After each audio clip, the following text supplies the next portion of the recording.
నమస్తే, welcome to prime 9 come to the point. ఈ రోజు మన కమ్ టు ద పాయింట్ కార్యక్రమంలో మనం మాట్లాడుకునే పాయింట్ ఏంటంటే, సేనకి మరో అవకాశం ఇచ్చిన సేనాని నమ్ముతారా? మరి సేనాని నమ్మకాన్ని నిలబెడతారా లేక వమ్ము చేస్తారా అనే దాని మీద ఈ రోజు కమ్ టు ద పాయింట్ కార్యక్రమంలో మనం మాట్లాడుకోబోతున్నాం. ఎందుకంటే చాలా చాలా ఇంపార్టెంట్ అయిన పాయింట్ ఇది. చివరి వరకు చూడండి, మీ అభిప్రాయాన్ని తప్పకుండా కామెంట్ రూపంలో తెలియచేయండి. ఇక పాయింట్లోకి వెళ్ళిపోదాం. ఏమిటి అంటే, జనసేన అధ్యక్షులు పవన్ కళ్యాణ్ ఎంత బలంగా ఉంటారో ఆయన కింద ఉన్నటువంటి నాయకులు గాని, నేతలు గాని, కార్యకర్తలు గాని బలంగా లేరు.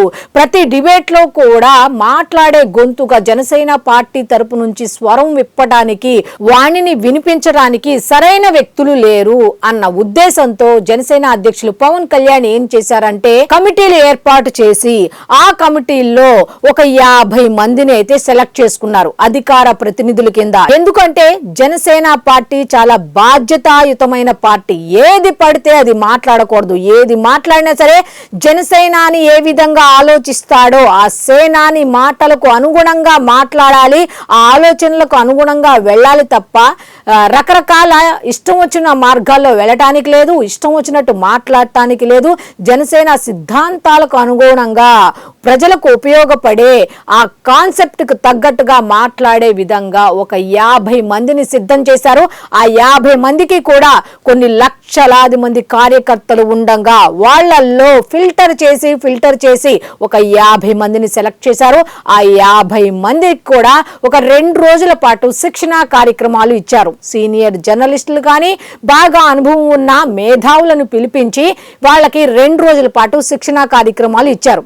మరి ఇక్కడ గుర్తు పెట్టుకోవాల్సిన అంశాలు ఏంటంటే, ఈ 50 మంది కూడా జనసేన అధ్యక్షులు నమ్మి ఈ 50 మందికి పదవి బాధ్యత అనేది ఆ గతంలో ఏ విధంగా కార్యక్రమాన్ని చేపట్టి ఏ విధంగా ఆయన దిశానిర్దేశం చేశారో అదే విధంగా ఒక మీడియా సమావేశానికి, మీడియా చర్చలకు వెళ్ళినప్పుడు ఏ విధంగా మాట్లాడాలి, జనసేన పార్టీ తరపున బాధ్యతాయుతమైన బలమైన ఆశాజనకమైన చర్చ ఏ విధంగా సాగాలి అనే దానికి ఉదాహరణగా ఈ జనసేన అధికార ప్రతినిధులు నిలవాలి అన్న ఉద్దేశంతో 2 రోజుల పాటు శిక్షణా కార్యక్రమాలు రామ్ తాళూరి గారి ఆధ్వర్యంలో అయితే నిర్వహించారు. మరి ఈ 50 మంది ఏం చెయ్యాలి అనే దాని మీద ఈ రోజుకి మనం ఖచ్చితంగా మాట్లాడుకోవాలి. లక్షలాది మంది కార్యకర్తలు ఉండగా మిమ్మల్ని 50 మందిని సెలెక్ట్ చేశారు అంటే మీలో ఏదో స్పెషల్ క్వాలిటీ ఉంది, మీదో ఏదో స్పెషాలిటీ ఉంది. మరి ఆ స్పెషాలిటీని జనసేన పార్టీ తరపున, ప్రజల తరపున, సమస్యల తరపున మీ వాణిని వినిపించాల్సిన బాధ్యత మీకు ఉంది అన్న ఉద్దేశాన్ని గుర్తు చేయటానికి ఆయన శిక్షణా కార్యక్రమాలు పెట్టి మీకు ట్రైనింగ్ ఇచ్చారు. కాబట్టి మీరు చేయాల్సింది ఏంటంటే, పదవి బాధ్యత అని ఆయన ఏ విధంగా పెట్టారో మీరు కూడా అదే విధంగా బాధ్యతగా డిబేట్కి వెళ్లే ముందు ఆ సబ్జెక్ట్ మీద పూర్తి అవగాహన చేసుకొని ప్రతి డిబేట్లో కూడా ఎలా ఉండాలి అంటే, పలానా డిబేట్లో పలానా జనసేనకి సంబంధించిన అధికార ప్రతినిధి మాట్లాడాడు చూడు, అది డిబేట్ అంటే. ఆ డిబేట్లో ఒక్కొక్క ప్రశ్నకి ఆన్సర్ ఇచ్చాడు చూడు, ఖచ్చితంగా కరెక్ట్గా మిగతా పెద్ద పార్టీలకు ధీటుగా ఇచ్చాడు చూసావా, సమానంగా కాదు ధీటుగా ఇచ్చాడు చూసావా, అది అధికార ప్రతినిధి. జనసేన అధికార ప్రతినిధి ఇచ్చిన ఆన్సర్ కరెక్ట్ ఆన్సర్, చేసిన చర్చ అర్థవంతమైన చర్చ అని రోల్ మోడల్గా నిలిచేలాగా అయితే ఈ 50 మంది కూడా నిలబడాలని కోరుకోవాలి.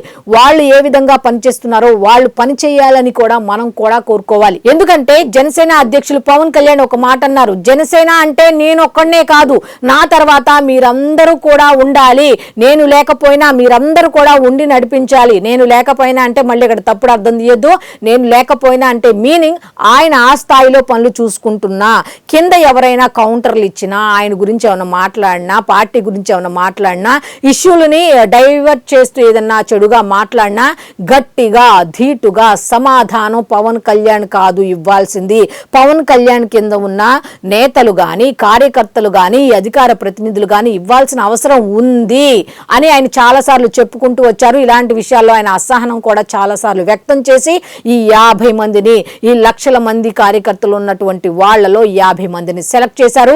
కాబట్టి ఈ 50 మంది బాధ్యతాయుతంగా ప్రవర్తించాల్సిన అవసరం ఉంది. ప్రతి చర్చలో కూడా పాల్గొనాల్సిన అవసరం ఉంది. బాధ్యతాయుతంగా జనసేన పార్టీ తరపున తమ స్వరాన్ని, వాణిని వినిపించాల్సిన అవసరం ఉంది. రోల్ మోడల్ గా నిలవాలి అని మనం కూడా కోరుకుందాం. అయితే ఈ 50 మంది కూడా జనసేన పార్టీ, జనసేనాని ఇచ్చిన అవకాశాన్ని సద్వినియోగం చేసుకోవాల్సిన సమయం ఆసన్నమైంది. ఎవరికి వాళ్ళు ఎవరో వస్తారు, ఏదో చూస్తారని ఎదురు చూడకుండా వాళ్ళ టాలెంట్ ని వాళ్ళు ప్రూవ్ చేసుకోవాల్సిన అవసరం ఉంది. ఆయన ఒకటే చెప్తున్నారు, ఏమని? కార్యకర్తలు జెండాలు మోసే విధంగా ఉండకూడదు, పార్టీల్లో పదవులు అనుభవించేలా ఉండాలి. ఎలాగా? ఒక్కొక్క స్థాయి నుంచి ఇప్పుడు అధికార ప్రతినిధులు కనుక బాగా మాట్లాడి ప్రజా సమస్యల మీద ఖచ్చితంగా గట్టిగా మాట్లాడగలిగితే వాళ్ళకి ఆటోమేటిక్ గా గుర్తింపు లభిస్తుంది అని చెప్పి ఆయన చెప్పారు. కాబట్టి ఈ 50 మంది కూడా జనసేనాని నీడలాగా, జనసేన నియమ నిబంధనలను పాటిస్తూ ముందుకు వెళ్లాల్సిన అవసరం ఆసన్నమైంది. అయితే ఈ మీడియా చర్చలకు సంబంధించి ఖచ్చితంగా ధీటుగా సమాధానం ఇస్తారు అని చాలా మంది అనుకుంటున్నారు. ఎందుకంటే 2 రోజుల శిక్షణ కార్యక్రమంలో మేధావులందరూ వచ్చి కూడా శిక్షణ ఇచ్చారు. కాబట్టి రామ్ తాళ్ళూరి గారికి కూడా వాళ్ళు ధన్యవాదాలు తెలిపారు. ఎందుకంటే ఇలాంటిది దాదాపు 12 ఏళ్ల తర్వాత వాళ్ళు ఎదురు చూస్తున్నారంట. సీనియర్లే కానీ, లేకపోతే ఇప్పుడు ఈ మధ్య కాలంలో వచ్చినటువంటి కమిటీలకు సంబంధించి వచ్చినటువంటి ఈ 50 మందిలో అధికార ప్రతినిధులుగా ఎన్నికైనటువంటి వాళ్ళు కూడా ఆశిస్తున్నారంట. శిక్షణ కార్యక్రమాలు పెడితే బాగుండు, అసలు జనసేన స్టాండ్ ఏ విధంగా ఉంది, ఏంటి, ఏ విషయాల మీద మాట్లాడాలి, ఏ విషయాల మీద మాట్లాడకూడదు అనేది మాకు తెలియట్లేదు, అవగాహన రావట్లేదు. శిక్షణ కార్యక్రమాలు పెడితే బాగుండు అనుకున్న తరుణంలో ఇటువంటి శిక్షణ కార్యక్రమాలు పెట్టారు. ఇవి మాకు ఎంతగానో ఉపయోగపడతాయి. మేమేంటి, మా భావజాలం ఏంటి, మన జనసేన పార్టీ భావజాలం ఏంటి అంటూ మీడియా చర్చల్లో మేము ఇక నుంచి గట్టిగానే పాల్గొంటాం, ధీటుగా సమాధానం ఇస్తాం, జనసేన పార్టీ సిద్ధాంతాలు ఫాలో అవుతాం అంటూ కూడా వాళ్ళు కూడా చెప్పడం జరిగింది. మనం కూడా అదే ఆశిద్దాం. ఏ విధంగా జనసేనాని నీడలాగా వాళ్ళు ఈ పార్టీకి సంబంధించిన ఆశయాలను ముందుకు తీసుకువెళ్తారు ఏంటి అనేది కూడా మనం రేపటి నుండి చూడాల్సిన అవసరం అయితే ఉంది. ఇంకో విషయం ఏంటంటే దీనికి సంబంధించిన ఇన్పుట్స్ కూడా రామ్ తాళ్ళూరి ఇస్తాను అంటం అయితే వాళ్ళు చాలా సంతోషం వ్యక్తం చేస్తున్నారనమాట. ఎందుకంటే పవన్ కళ్యాణ్ గారికి రైట్ సైడ్ కృష్ణతేజ్ గారు ఉంటే, లెఫ్ట్ సైడ్ రామ్ తాళ్ళూరి అయితే పార్టీ బలోపేతానికి కృషి చేస్తున్నారా అంటే ఎస్ అనే చెప్పొచ్చు. ఇటువంటి సందర్భాల్లో పవన్ కళ్యాణ్ గారు అటు సినిమాలు చేసుకుంటూ, ఇటు పదవిలో తన పనులు తాను చేసుకుంటుంటే పార్టీ బలోపేతానికి తన వంతు తానుగా కృషి చేస్తున్నందుకు నిజంగా మనం అభినందించాల్సిన విషయంగా అయితే చాలా మంది చెప్తున్న మాట. సో చూశారు కదా, ఇది ఈనాటి కమ్ టు ద పాయింట్ కార్యక్రమం. ఈ వీడియోపై మీ అభిప్రాయాన్ని తప్పకుండా కామెంట్ రూపంలో తెలియచేయండి.